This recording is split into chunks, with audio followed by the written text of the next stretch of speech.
showing me for my. Hello everybody, habari zenu mashabiki wa Sandra Film, Sandra Official, familia Love Me Again.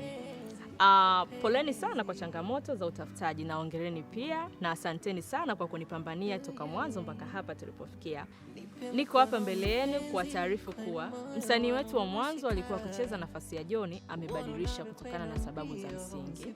Johnny anaumwa miguu, hivyo watu endelea kushuti kwa sasa kwa sababu hawezi kusimama.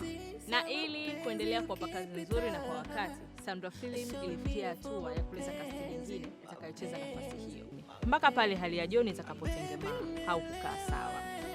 Naomba radhi kwa changamoto zozote zitakazojitokeza katika cast hiyo, lakini niwahakikishie kwamba hakutakuwa na changamoto yoyote kwa sababu yajayo yanafurahisha. Bila kusahau kama kawaida yetu, kesho saa 4:30 episodi ya 67 itakuwa hewani muda huo. Kwa usiache kufuatilia Love Me Again, tamthilia yako pendwa ya mwaka 2025. Sandra Film inatakia heri ya Christmas na mwaka mpya na mapumziko mema ya mwisho.